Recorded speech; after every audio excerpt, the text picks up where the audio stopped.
Before my grandfather passed, he took me to the basement and said, "It's time you know." What he showed me down there changed everything I thought I knew about our family. Before we dive into the story, drop a comment below and tell us where you're watching from. If you've ever had a moment with a grandparent that stayed with you forever, this story is for you. Enjoy the story. The call came on a rainy Thursday morning. I remember it vividly, not because of the weather or the hour, but because I hadn't heard my mother's voice tremble like that in years. Her words came slowly, as if she were trying to soften the blow, but couldn't quite manage it. "It's your grandfather," she said. "He doesn't have much time left. He's been asking for you." I sat there in silence, staring at the steam curling from my coffee mug. It had been years since I last visited, maybe 5, 6. We used to be close when I was a child, inseparable even. But something had changed. Life got in the way. Distance became an excuse. And to be honest, part of me was still angry, though I could never fully explain why. Still, I couldn't ignore her voice. The next morning, I boarded a train and made my way back to the town I had quietly sworn never to return to. The house looked exactly the same, frozen in time. The chipped white paint, the rusted mailbox, the wooden swing that creaked even without wind. Everything about it whispered nostalgia and regret. Inside, the smell hit me first.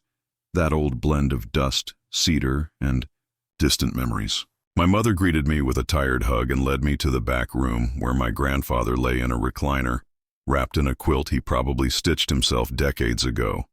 He looked small. This man, who once seemed larger than life, who taught me how to fish and built my first treehouse with hands like carved oak, was now frail and gray, his eyes cloudy, but still searching. "Is that you, kid?" he asked, his voice rasping. I nodded, stepping into the room. "Yeah, it's me, Grandpa." His lips curled into a ghost of a smile. "You came." I pulled up a chair beside him, unsure of what to say. There was so much distance between us now. Years of silence, unspoken frustrations, and the guilt of abandonment. But in that moment, none of it seemed to matter. He was still the man who tucked me in every night when I stayed over, who carved my name into the wooden beam of the porch with his pocket knife. For the first few hours, we said very little. He dozed off now and then, his breathing shallow and uneven. I watched the clock tick forward, trying to swallow the knot in my chest. My mother came and went, refilling his tea, adjusting pillows, giving us space. That evening, as the sun dipped below the trees, casting a golden glow through the window, he stirred. "There's something I need to show you," he said, his voice barely above a whisper. I leaned in. "What is it?" His hand, thin and veined, reached for mine. "Downstairs, in the basement." I blinked. "Now?" He nodded. "Tomorrow. We'll go together. I've kept something hidden for too long, and I need you to know." I wanted to ask more, to understand what he meant, but he closed his eyes again, exhausted by the effort of those few words. That night I lay awake in my childhood bedroom, staring at the glow-in-the-dark stars still stuck to the ceiling. I thought of all the times I had begged Grandpa to tell me stories about the war, about Grandma, about his youth. He always brushed them off with a chuckle and a cryptic phrase, "One day, when it matters, you'll know." Now, with death at the door, it finally mattered. The next morning, I woke early. My heart thudded in my chest as I padded down the hallway. The smell of coffee drifted from the kitchen, but I wasn't hungry. My mother was sitting at the table, quiet. She nodded when I asked if Grandpa was awake.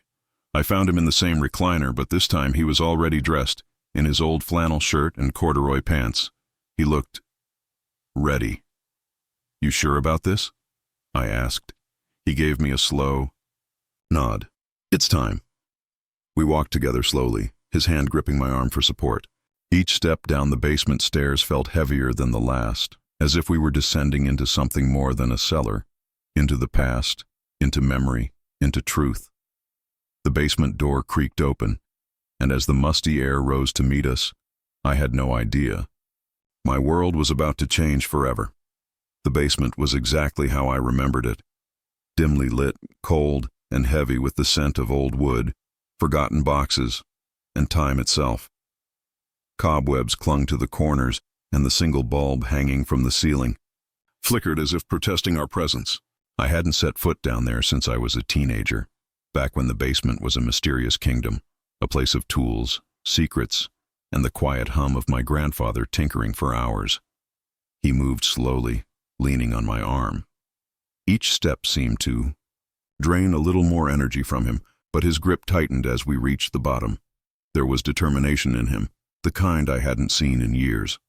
"I never brought anyone down here after your grandmother passed," he said, breaking the silence. "Why me?" I asked, though part of me already knew the answer. He looked at me, not with sadness, but with clarity. "Because you're the only one who still listens with both ears."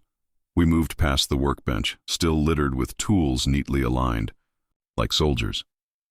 Dust danced in the single beam of light that pierced through the tiny window near the ceiling. He guided me toward an old metal cabinet tucked away in the far corner of the room, hidden behind a faded curtain.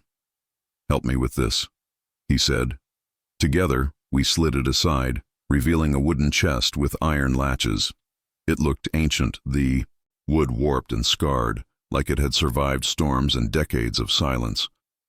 He reached into his pocket and pulled out a small, tarnished key. I watched as his trembling hand found the lock. It clicked open with a sound that felt louder than it should have been. Inside the chest were objects wrapped in cloth, envelopes tied with brittle string, and a leather-bound journal whose edges were frayed and browned by age. "I started keeping this during the war," he said, placing the journal on a nearby table. "But it became more than that. It became a place to hold the things I couldn't say." I stood frozen for a moment, staring at the fragile relics of a life I thought I knew. He gently opened the journal, flipping through pages of tight, careful handwriting.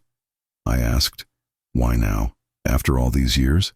He leaned back against the table and took a slow breath.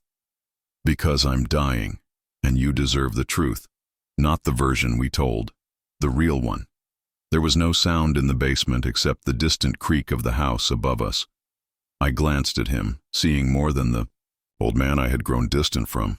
I saw grief, guilt, and a courage I never recognized until now. "You remember Eliza?" he asked suddenly. The name hit me like a gust of wind. It was one I hadn't heard in years, a name mentioned once, maybe twice, in whispers when I was young. I had thought she was a friend of my grandmother's, or maybe a relative who had fallen out of favor. "I think so," I said carefully. "Didn't she move away?" He gave a faint smile. "That's what we told people." He paused, hands resting on the journal. "She didn't move. She disappeared. And no one looked for her, except me." The air in the room changed. The weight of his words hung there between us. I sat down slowly, across from him. "I thought Eliza was—" "You thought what I wanted you to think," he interrupted, not cruelly, but with resolve. "We buried the truth a long time ago, and now I want to dig it up with you." The silence returned. But this time, it wasn't empty. It was brimming with everything left unsaid over the years: regrets, broken trust, and buried love. I looked at the journal, then back at him. "What happened to her?" His eyes fell shut for a moment, and when he opened them, they were wet. "I don't know," he whispered, "but I spent half my life trying to find out." For the first time in years, I felt the invisible thread that once connected us begin to stitch itself together again, not through shared hobbies or shallow words, but through something deeper: vulnerability, truth. We spent the rest of that morning in silence, not the awkward kind, but the quiet that settles when two people are holding the same weight. He didn't push me to read the journal right then.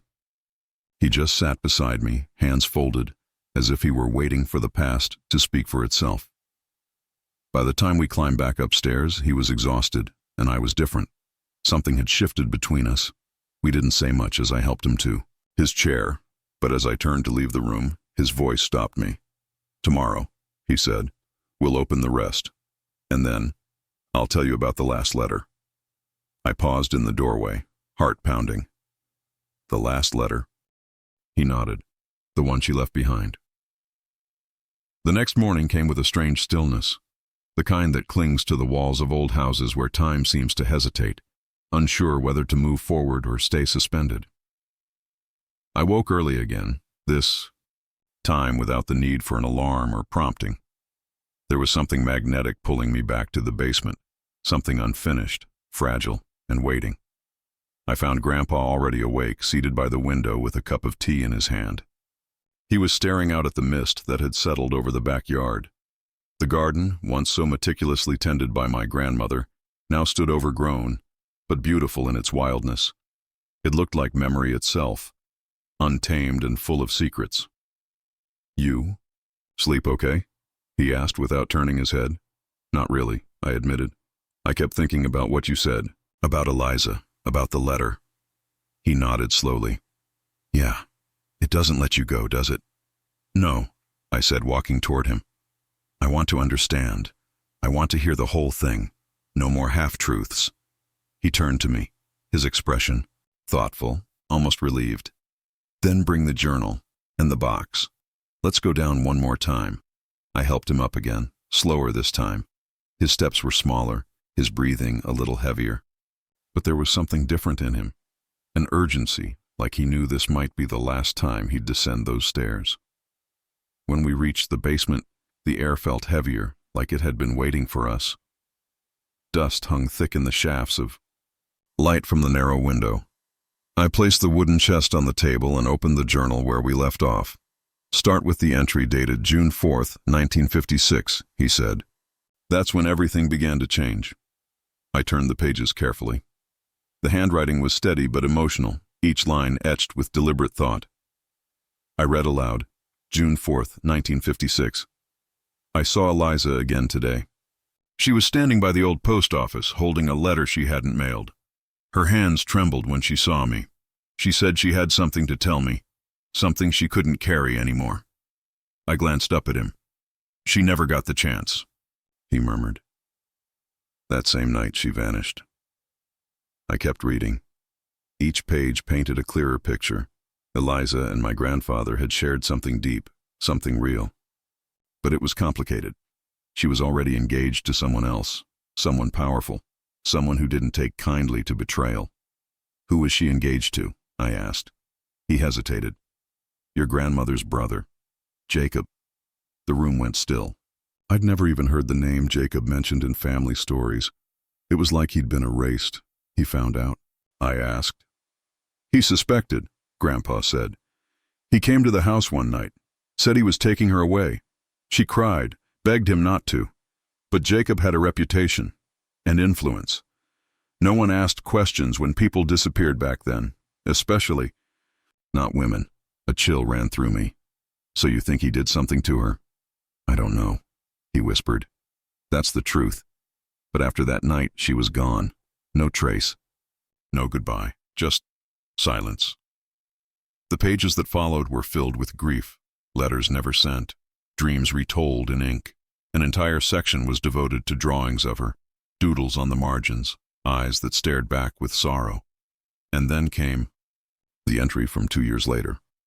August 17th, 1958. I received a package. No return address. Inside was a photograph and a letter. Just one sentence. "He doesn't know who his mother really is." I looked up sharply. "He? As in, Dad?" Grandpa nodded.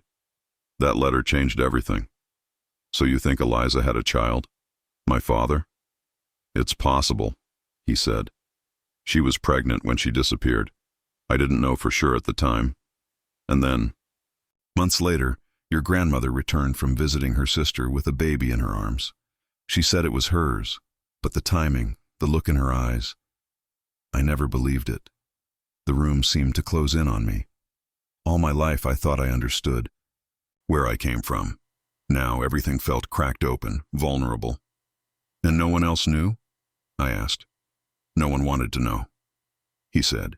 "Secrets like this, they're heavy." But I carried it alone for too long. I sat back in the creaking chair trying to make sense of it all. My father, the man I'd looked up to and fought with and missed terribly since his death, could have been Eliza's son? My grandmother, who had always been composed and guarded, had lived a lie for decades. How did Grandma treat him? I asked. With love, Grandpa said immediately. She was cold to the world, but not to him. I think maybe she saw him as a second chance. Maybe she loved him because he wasn't really Jacob's. Maybe she loved him because he was a piece of Eliza. He stood suddenly, wobbling a bit, and walked to the other end of the room. There, hidden behind an old shelf, he reached up and pulled down a small wooden frame. He handed it to me. It was a photograph, black and white, faded, but clear enough. A young woman holding a newborn, her eyes locked on the camera with a mixture of fear and fierce love. Eliza, he said, and I think that's your father. I held the frame tightly. For the first time, I saw him differently. Not just as my father, but as someone born into secrecy and sacrifice. A life built on silent decisions made by people too scared to speak. I want to find out the truth, I said. Really find out. DNA, records, everything. He gave a weak smile. That's why I brought you down here. We sat in silence again, this time filled with understanding. He didn't have to say it, but I knew. The past had waited long enough, and as I placed the photograph on the table beside the journal, I saw the edge of an envelope peeking out from beneath a pile of old letters. Grandpa noticed too. That's it, he said. The one she left behind. I reached for the envelope with a trembling hand. The paper was yellowed, its corners curled, the ink faint from decades of silence. It was unsealed but had clearly been folded and unfolded many times, handled by fingers unsure of whether to destroy or preserve. Grandpa watched me with eyes that seemed almost afraid, not of what the letter might say, but of the memories it would wake. I opened it slowly. Inside, a single sheet of paper. The handwriting was delicate, unmistakably feminine. The ink had faded to a soft gray, but the emotion in each word still bled through the page. To whoever finds this, if the truth still matters, I didn't want to leave. I had no choice. They said it was for the best, that he'd have a better life if I disappeared, but I never stopped watching from afar, never stopped loving him. His name is Samuel, and he is yours too. Samuel, my father. The room fell into silence again, but this time it was heavy, suffocating. I looked at Grandpa, who had closed his eyes as though he could hear her voice again, reading that very letter from memory. So she didn't just vanish, I whispered. She was forced out. He nodded, slowly. They told me she ran, that she was unstable, that she couldn't handle the responsibility. But that letter, it found its way to me a year later. No return address, no signature. Just the truth, hidden in a drawer I was too afraid to open for decades. My mind raced. Everything I thought I knew about my family had fractured. My father wasn't just raised in secrecy. He was born in it. I tried to find her, Grandpa said after a while. I followed every rumor, wrote letters to old friends, searched hospitals, church records. Nothing. It was like she'd been erased. But why keep it from Dad? I asked. Why not tell him? He looked away, eyes wet with regret. Because your grandmother begged me not to. She said the past would only poison the future, that he was loved, and that should be enough. At first I hated her for it. Then I grew old and tired, and part of me feared what the truth might do. I sat back, the letter still in my hands. Did he ever suspect? Once, Grandpa said. When he was 16, he found the photo, asked me who the woman was. I lied, told him it was a distant cousin who died young. He never brought it up again. The weight of it all pressed on me like a storm. My father had gone through life never knowing who his mother really was, never knowing the depth of the love that had been denied to him. And now it was too late to ask him how that might have changed him. I looked back at the chest. There was still more. Is there anything else I should see? I asked, already dreading what might come next. Grandpa gave a tired nod and pointed to a smaller compartment beneath the loose wooden panel in the bottom of the chest. I lifted it carefully. Inside, wrapped in a piece of faded red cloth, was a Small, weathered box. The wood was smooth, clearly hand-carved, and the initials ER were burned into the top. Eliza Rose, he said. She made it for the baby. Before everything. I opened it slowly. Inside were tiny mementos. A silver bracelet, a baby spoon, a lock of hair tied with a blue ribbon. There was also a pressed flower, dry and brittle, and a note. For when you're ready to tell him I never stopped waiting. I swallowed hard, blinking back the tears. These weren't just relics. They were proof of love, of motherhood, of a life stolen before it could begin. She never got to give this to him, I said. No.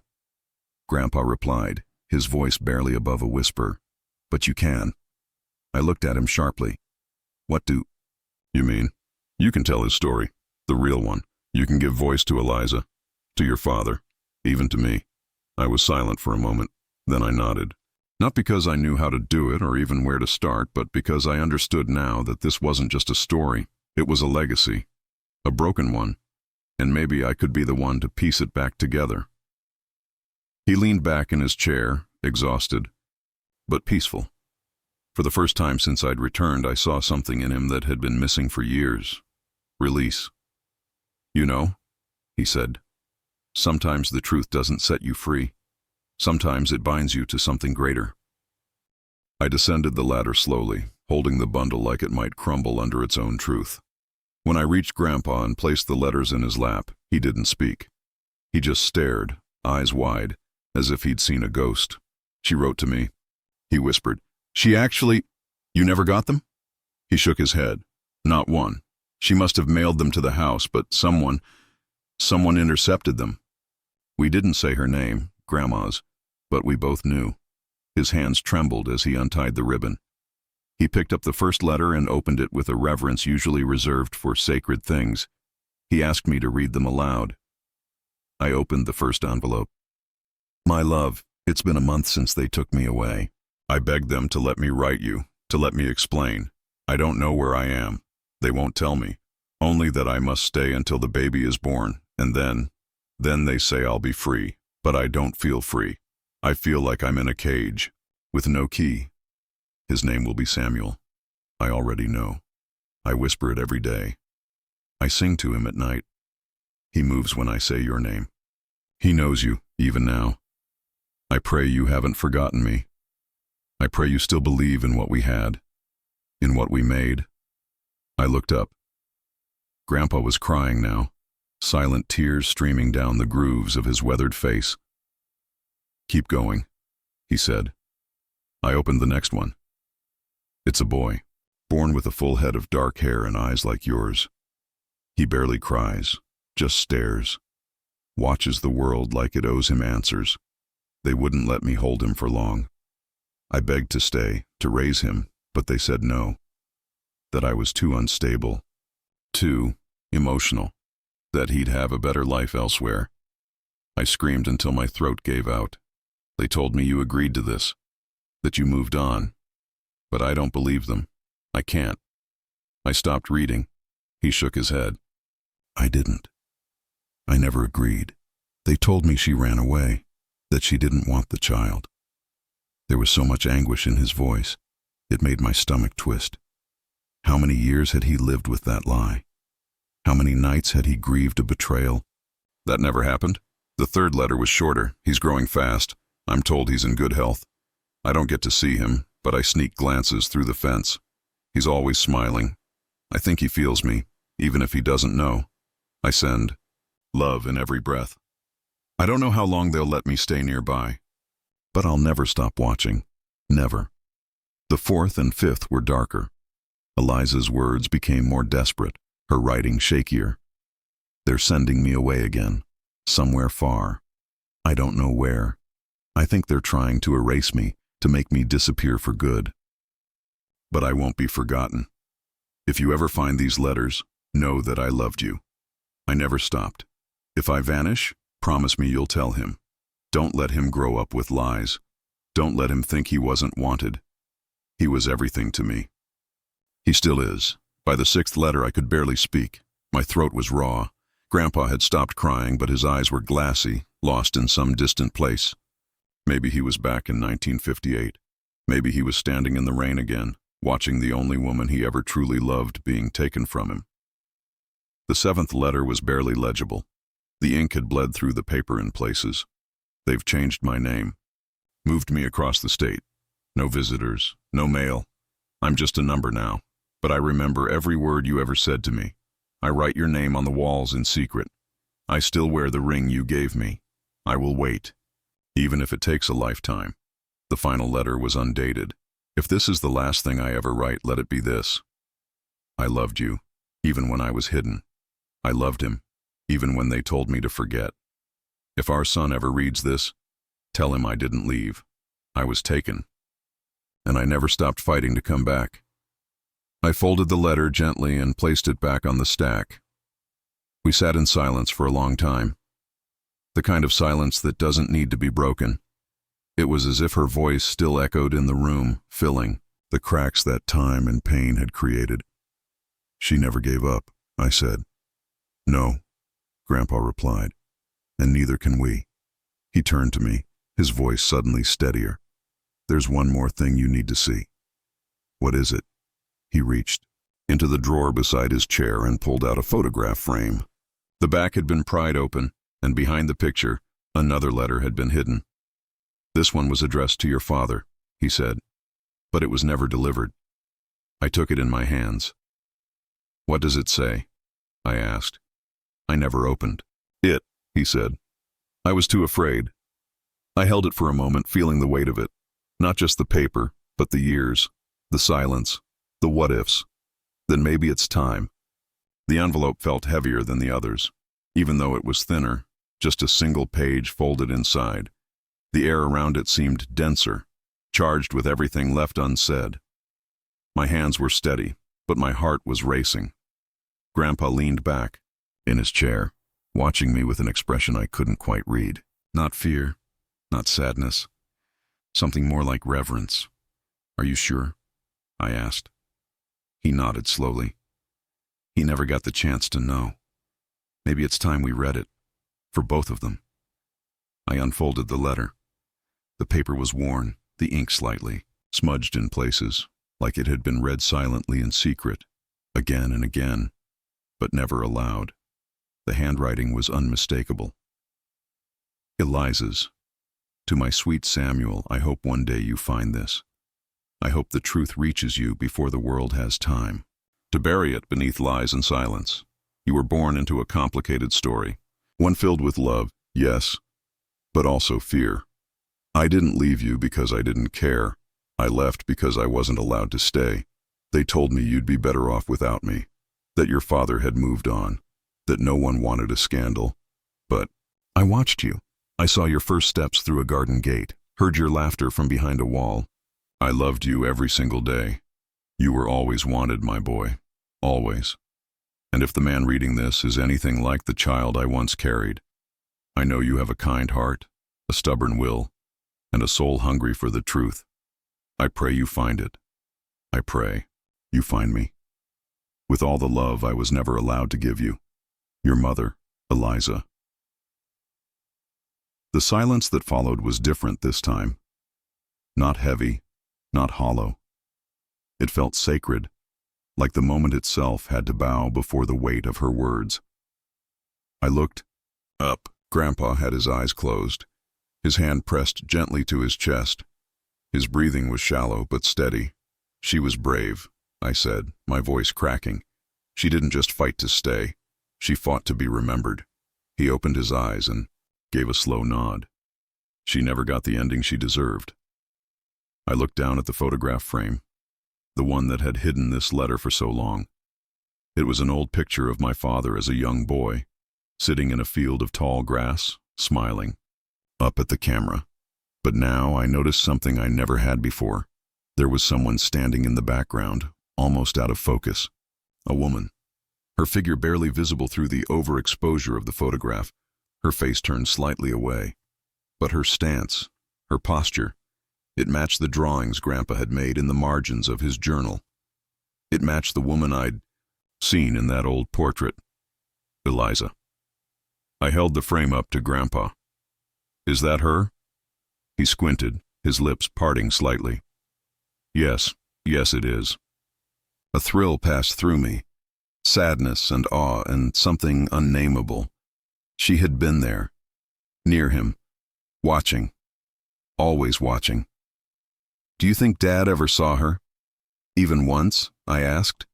I don't know, he said. But sometimes I'd catch him staring out the window like he sensed something, like he knew he was being looked after.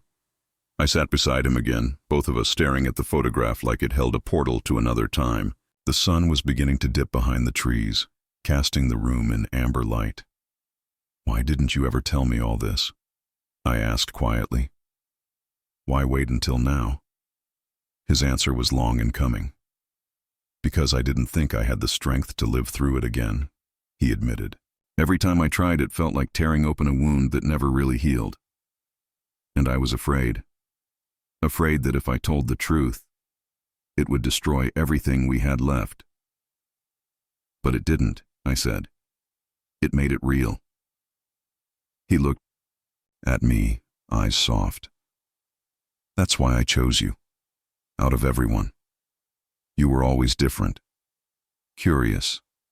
Compassionate. I knew. If anyone could carry this story forward, it would be you. I swallowed hard. I don't know what to do with it yet, but I promise I won't let it be forgotten. He smiled faintly. Then I can rest. The words struck me harder than I expected. A part of me realized he wasn't just talking about sleep. He was talking about peace, about release, about the kind of stillness that comes only after a burden has been lifted. We sat like that for a long while. Eventually, I returned the letter to its envelope and placed it back behind the photograph.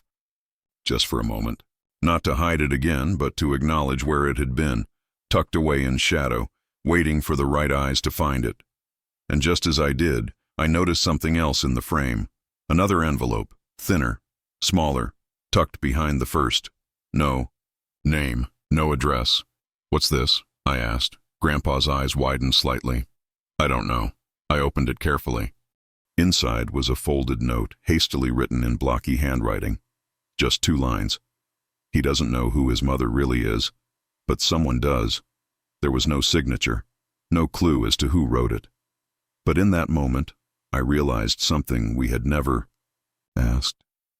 Eliza didn't mail all those letters herself, I said slowly. Someone helped her.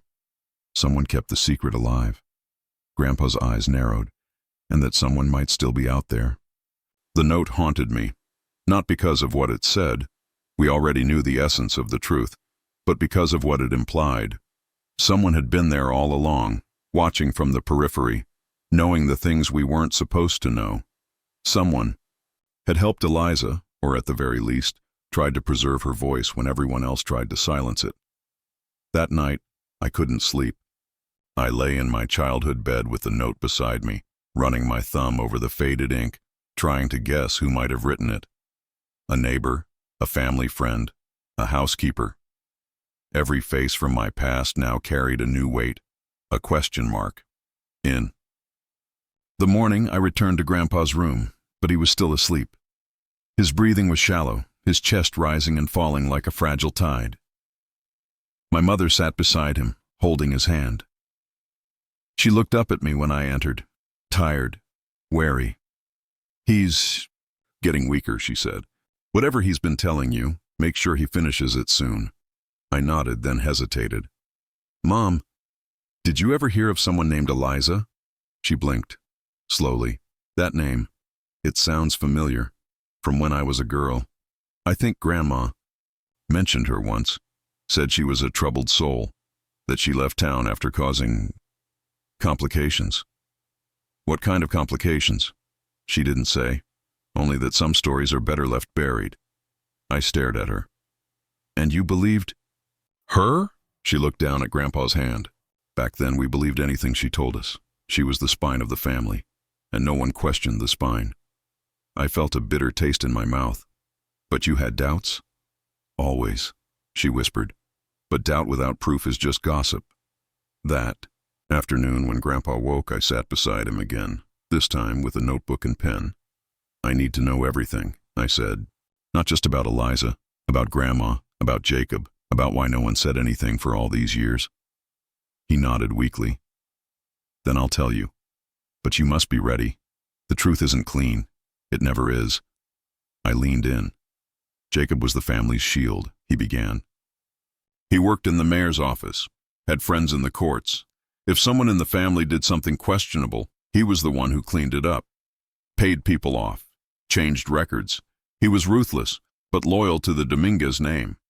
That's why he saw Eliza as a threat. She wasn't just a threat. She was defiance. She made me question everything. My marriage, my loyalty, the life we were raised to protect. And Jacob hated that. He thought she was manipulating me, that she'd ruin the family's reputation, so he stepped in." Grandpa nodded. He offered her money to disappear. She refused.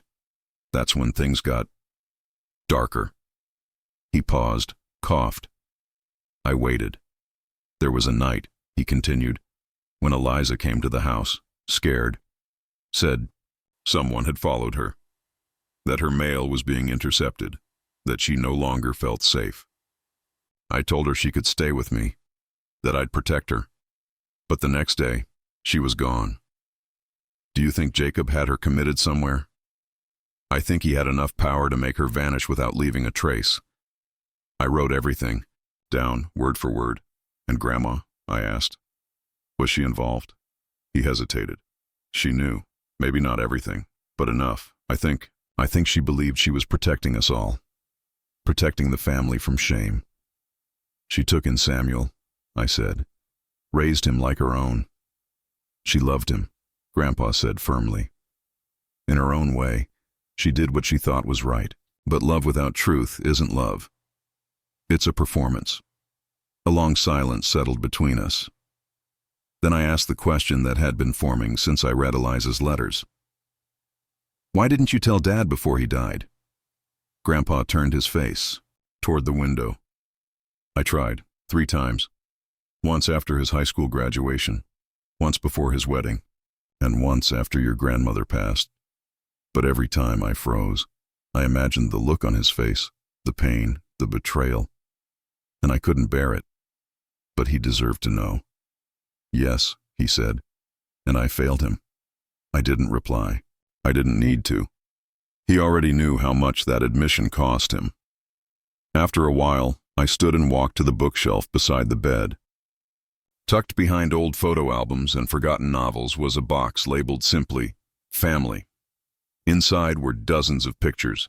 Some I remembered, others were new to me. But one in particular caught my eye. It was of my father, maybe 10 years old, sitting at the kitchen table, smiling wide. And standing just behind him, with a hand on his shoulder, was a woman who looked eerily familiar. Not Grandma. "Eliza?" I asked. Grandpa's eyes widened. "Yes. That was the last photo ever taken of her. How did this survive? I think your grandmother kept it hidden as a warning to herself, a reminder of how close the truth had come to escaping." I stared at the photo, heart pounding. She looked peaceful, almost proud. "She was there," I whispered. "Even when they tried to erase her, she stayed close." Grandpa closed his eyes again. "That's why you have to finish this. Find out what happened to her after that. If she's buried somewhere, if she was moved. The truth didn't die with your father, and it won't die with me." I nodded, my voice catching in my throat. "I'll find her. And when you do," he added, "tell her story. Tell our story." I placed the photo gently in my notebook and stood. "I will." As I walked out of the room, I didn't feel like a grandson anymore. I felt like a bridge between the past and the future, between the truth and the silence. And that night, for the first time in my life, I dreamed of a woman I'd never met. Standing in the garden, humming a lullaby to the child she never got to hold. The morning was quiet, too quiet. I walked into Grandpa's room expecting to find him resting in his usual spot, That old recliner by the window. But the chair was empty. The blankets were folded neatly. My breath caught for a moment, until I heard the faint clinking of glass from the kitchen. He was there, standing at the counter, his back slightly hunched, pouring himself a cup of tea. "You're up early," I said. He didn't turn. I couldn't sleep. Thought I'd watch the sun rise one more time. I crossed the room and stood beside him. Outside, the sky was streaked in soft pink and pale orange. The trees swayed gently in the breeze and the air smelled faintly of dew and memory. "I don't have much time," he said quietly. "I know." He took a sip of tea, wincing slightly at the heat, then sat down at the table. His hands trembled as he set the cup down. "I need you to promise me something. Anything. If you find out what happened to Eliza, where she ended up, where she's buried, I want you to bring her home." I sat across from him, the weight of his words sinking in like stone. "You want me to bury her here?" "Yes, with family. With the people who failed her. She deserves peace, not mystery." "I'll do it," I said without hesitation. He nodded, eyes glassy but firm. "And when you do, I want you to write her name beside mine. Not hidden, not whispered, carved, in stone. A name that no longer has to be forgotten." I looked at him closely. There was a fragility in his face, yes, but also a kind of peace, like a man who'd made his peace with his choices, even the worst ones. "What about Dad?" I asked. "Do you want me to tell his children?" He hesitated. "That's your call. I won't ask you to break hearts, but if you think the truth will set them free, then yes, tell them. Tell them everything." I nodded slowly. He reached into the pocket of his flannel shirt and pulled out a small bundle wrapped in a handkerchief. Inside was the silver ring Eliza had given him, the one engraved with vines. "This belongs to her son," he said. "To Samuel. But since he's gone, maybe it belongs to you now, as a reminder of what love can survive." I held the ring between my fingers. It was warm, as if it carried decades of touch, of longing, of hope. "I'll protect it," I said. "And I'll protect her story." Grandpa closed his eyes for a moment. "Good. That's all I needed to hear." We sat in silence, sipping tea, letting the early light fill the kitchen. Later that day, I began the search.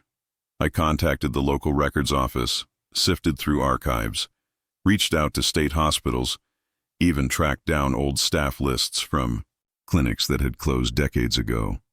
I posted on forums, read through obituary listings, searched for every variation of her name, and then a breakthrough, a faded document from a rural care facility 3 counties over. Eliza Rose Dominguez, admitted under a false surname. No next of kin listed. Diagnosis, melancholia. Discharged in 1963. No further records. Discharged, but to where? I followed the trail to a small church in a nearby town. An old priest, now retired, remembered her. She was kind, he told me. Quiet, but bright. She helped with the garden, always humming. We buried her in the back when she passed. No family ever came. He walked me out behind the stone chapel. The cemetery was small and mostly forgotten. The gravestones weathered and uneven. At the far edge, near the tree line, was a simple marker, ER 1933, 1971, beloved, remembered, free. I stood there for a long time, the wind rustling the leaves above. I didn't cry. I didn't speak. I just placed the ring on the grave and whispered, "I found you." I returned home that night, silent. Grandpa was weaker now, barely able to sit up. But when I told him what I'd found, where she was, how she'd lived those last quiet years, his lips parted in something that might have been a smile. "Thank you," he whispered. "You did what I couldn't." "I'll bring her home," I said. He closed his eyes. "Then I can go with her." I held his hand for hours, neither of us speaking, just waiting, breathing. And just before sleep took him, he whispered one final request, When they bury me, tell them not to put beloved husband on the stone. I nodded, confused.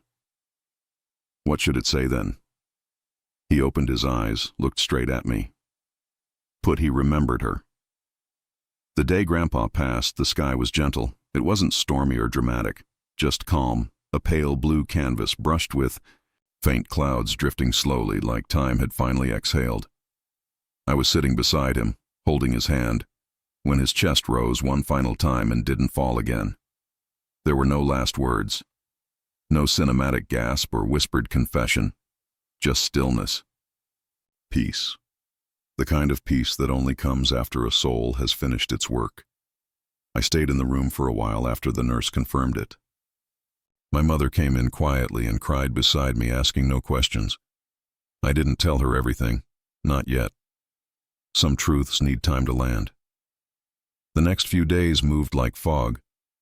Funeral arrangements, family calls, relatives I hadn't spoken to in years appearing with casseroles and stories that sounded too polished to be real. They all spoke about Grandpa as a good man, a builder, a quiet presence. But none of them really knew what he carried, what he'd given up. What he'd waited to finally share, I knew. And that made all the difference. When it came time to choose the headstone inscription, I handed the funeral director a slip of paper. He read it, raised an eyebrow, but didn't ask. He simply nodded. And a week later, it was etched in stone. Thomas Dominguez, 1929. 2025. He remembered her. No one asked who her was. No one but me. 2 months later, I made good on my promise. I returned to the tiny church where Eliza had been buried. This time, I wasn't alone. My cousin, my father's niece, had insisted on coming with me after I told her everything. We stood there, the morning sun breaking through the trees, as the cemetery workers carefully removed her old marker. I'd brought a new one. White marble, clean lines, simple and beautiful. It read, Eliza Rose Dominguez, 1933, 1971, mother, lover. Never forgotten. I placed a bouquet of lilies at the base along with the silver ring Grandpa had left me. A circle returned to its origin. After the reinterment, we stood in silence again. This time not out of grief, but reverence. She was home. Finally. Later that evening, back in Grandpa's house, I began writing. Not just in my notebook, but truly. Writing. His story. Her story. My father's. A book, maybe. Or something more. The truth, finally unburied. It didn't take long for word to spread among the family.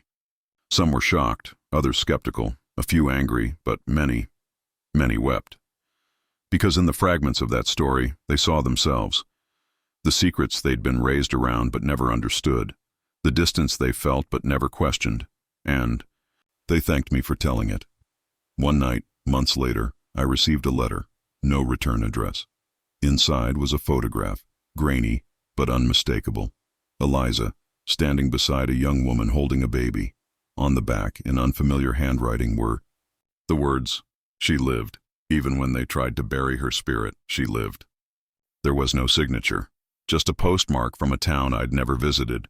A mystery I chose not to chase, because some answers, I realized, don't need to be hunted. Some simply need to be held. Now, years later, I walk past their graves often. The two stones side by side. One etched with memory, the other with reclamation. Sometimes I bring flowers, sometimes I bring silence, and every time I leave with the same feeling. That truth, no matter how late it arrives, still matters, still heals. The house is mine now. I kept the basement just as it was. The journal, the box, the letters, all of it preserved. Sometimes I open them, reread the words, not to grieve, but to remember. Because remembering is the last form of love we're allowed to give. And love, real love, never disappears. It waits, it watches, it survives. If this story touched your heart, don't leave without letting us know. Leave a comment below. Have you ever uncovered a hidden truth in your family? And if you believe that love, even when silenced, still echoes through time, Subscribe to Grandfather Greatlove and join us every week for stories that remind us of what truly matters, because some legacies deserve to be remembered.